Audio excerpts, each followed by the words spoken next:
A big problem befalls Ruben Amorim and Man United as Lisandro Martinez is out for the rest of the season. What exactly does this mean to Man United and the future, especially talking this particular season? Meanwhile, Alejandro Garnacho out is not yet completely ruled out because there are new expected movements that could happen concerning that exact topic. Welcome to the United Hot Sport. My name is Webb. Like and share as we keep building up to the deadline day.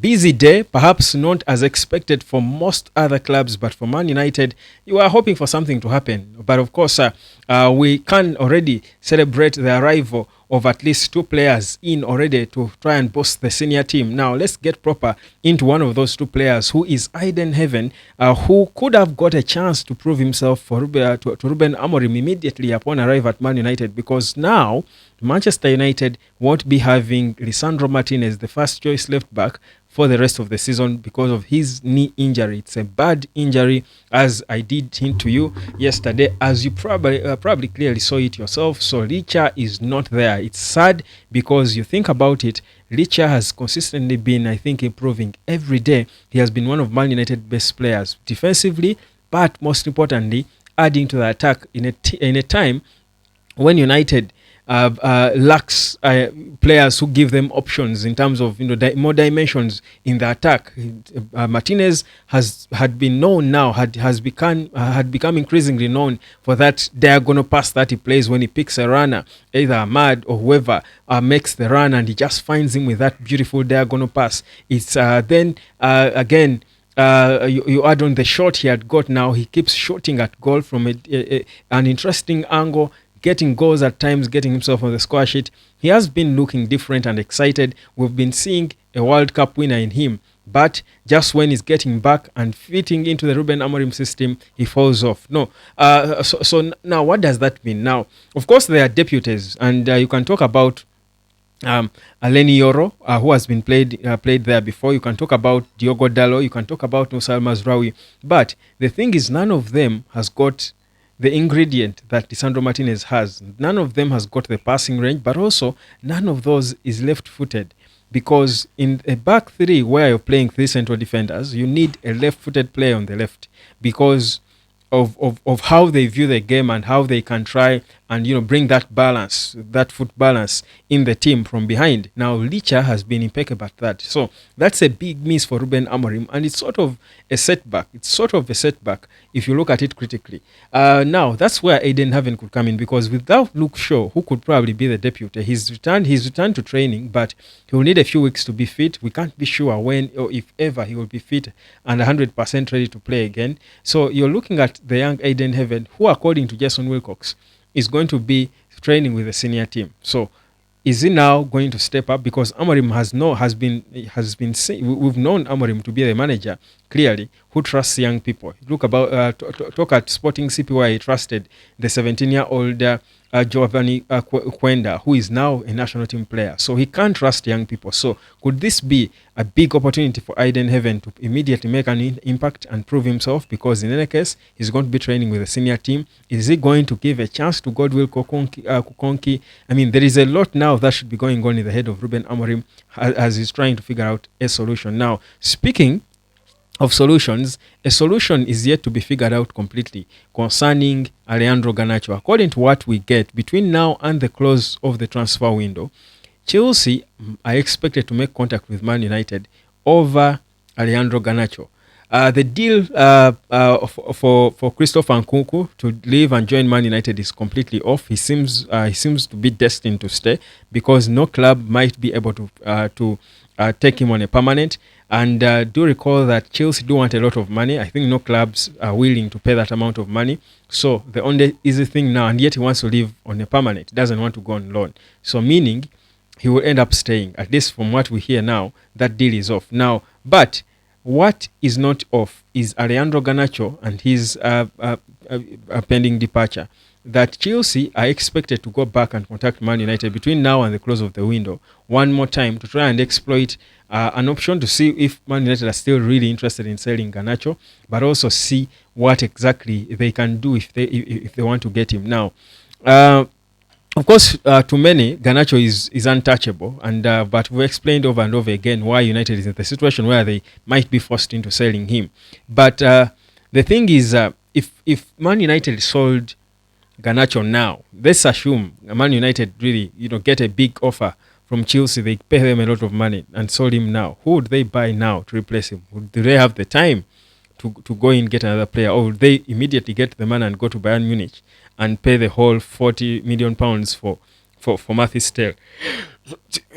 Excuse me. So it's a bit of an interesting situation, because before you let go of your player, a marquee player, an important player, first team player like Alejandro Garnacho, you want to be sure you've got the solution. Now, the solution is not just about the players being available. Of course, when you have the money, the players are available, but the time to go into the first bid and then negotiating and back and forth, I don't think there is time, and you don't want to add that kind of pressure to a team that is already struggling with so much. So you'll think about it and you feel perhaps it's maybe a little bit difficult for Garnacho's move to happen. So, and perhaps that's what many United fans would want to hear, because to be honest, with Dogu in and Aiden Heaven, a youngster, and us knowing that Man United is rebuilding, I think we can use this window, how it has gone. Of course, Ruben Amorim, from what we pick from Graham, he said that it is said that Amorim did tell Jason Wilcox that he wants a striker. I'm hoping he didn't use the word striker, because United has two strikers. Perhaps he should say, I want a goal scorer, because I think it's one thing to be a striker. It's a whole different thing to be a goal scorer.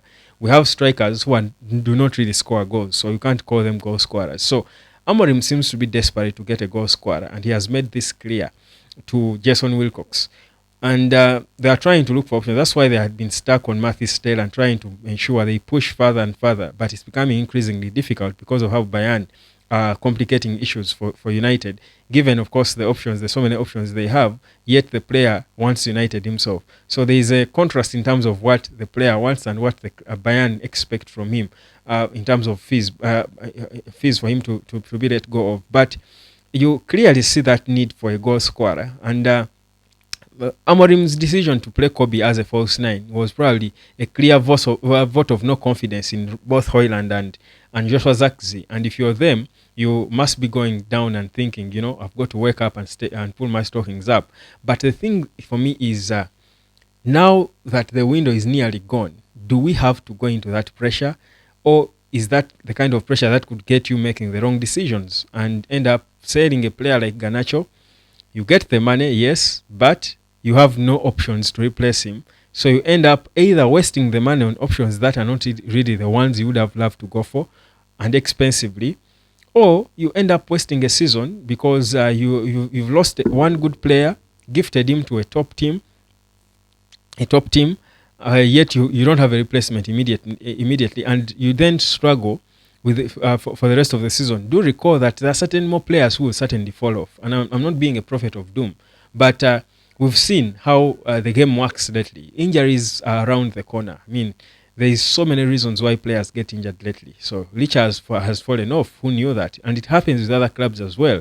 So you lose Alejandro Garnacho and don't replace him with a player who is at the same level, then you're already a struggling team. You get 1, 2, 3 more injuries, and the season completely goes south for you. So I think there is a lot of smartness. It's good Ruben Amorim keeps reiterating the fact that they don't want to make the same mistakes that they found that were made before by the past regimes. I do hope they do not make them, because the situation, the pressures might force them into that. My view is that Man United at this point have signed Dogu and Aiden Heaven. They can as well breathe. If they fail to get Matthew Stell, let them just breathe, take humble pie, concentrate on the players they have, and just finish off this season. I feel like the team United has can probably win the Europa League. The focus for United should be to win the Europa League and stay in the Premier League. Doesn't matter where they stop, but just stay in the Premier League. Don't be relegated. When that for me is achieved, it will be a successful season for Amorim, at least given what he inherited. So just find ways of staying there. And I think with this team they can, if they focus. Otherwise, if they make panic decisions, panic signings, they might actually just worsen the situation, destroy any hopes and chances of winning the Europa League. That is their only gateway to the Champions League. But also go lower in the Premier League on the pile, and then that would be a whole different story for United. That's my honest view. But it's the deadline day, and of course, so much more is expected to happen. Subscribe, stick here, and we'll talk about it. My name is Webb. Catch you later, fam.